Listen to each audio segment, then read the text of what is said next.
Okusoma amawulire olunaku olwaleero mu mawulire agamu g'osomyeko twetegereza nti gavumenti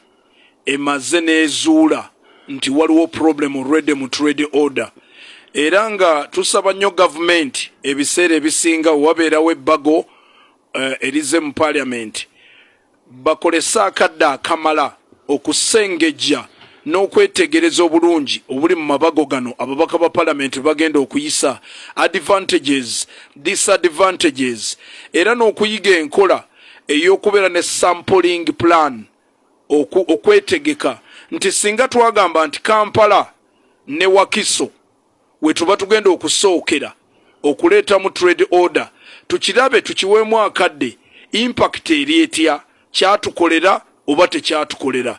kiba feke nnyo okutandika okuimposing etteeka erifaanana bwe lityo ku bannayuganda at large because kati tunoonyawo we tukolera study program okumanya nti twakisamplingako eno kyakola oba tekyakola so it brings us to a dead end nenjagala okwebaza government NRM nti eyongezaayo negamba akabasooke beetegereze ku trade order eno okumenya amayumba ga ekyo kyokka kiraga gavumenti obunafu bwayo babadde tebeetegese bakyongeddeyo paka mwezi gwa musanvu musimayi bakole consultations ekyo kyokka kiraga obunafu bwabwe ekyo kye bandisoose okukola n'ekirala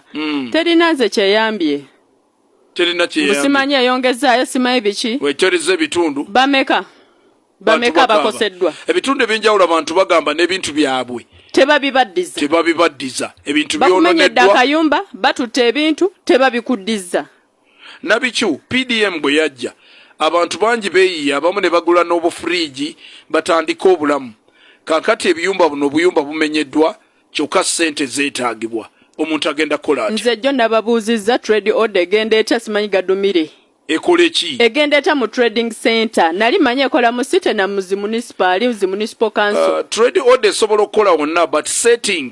esinzira waliwo ku urban planning ne wabaawo ne rural kati tuli ku plani ki kati tekikola kitudde emyezi kati paka mwezi gwa musanvu bakyakyetegereza bakisome naye nga ssente z'omuwa omusolo zagenda eri ababaka ba parliament abaalinnye ennyonyi ne bava kuno okugenda okwetegereza amawanga amalala awali trade order eno gyekoledde era ng'essente ezo zasasulwa baasula mu mawoteeri baalinnye ennyonyi bafuna pa DM Uganda weetuuse kati ki ekiddako ku bantu bano abakoseddwa babatwale mu kooti batwale gavumenti mu kooti because one balina otegekera abantu bano wowe balina okugenda ekyo kyo tebakikoze balina okujja okuyigiriza abantu sinti oba tupinga ode eno tekola njipinga because one nakugamba luli nti awali obuduuka buno abantu abalinamu emaali yaabwe abakuumamu amasepiki gaabwe bufuriji bwabwe obuki bwabwe ebintu ebikolebwamu obutunda bwe batunda balina security lights obubali bwe bateeka ng'olaba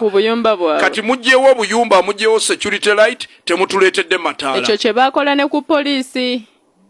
okugyawo poliisi z'ebyalo emiruka ne baleka ku magombolola kati twala ekyokulabirako nga mbiko nakibizi njerwawo nti omuntu ne bw'aba azzizza omusango obanga waliwo embeera oba mob justice nga biri nakibizi balina okusooka okudduka okuva ku nnya wano ku Nairo badduke bagende bataase embeera eri nakibizi bwe weebuuza poliisi y'e Nakibizi bajjawo yaki tuvuddeyo katutunulire omusajja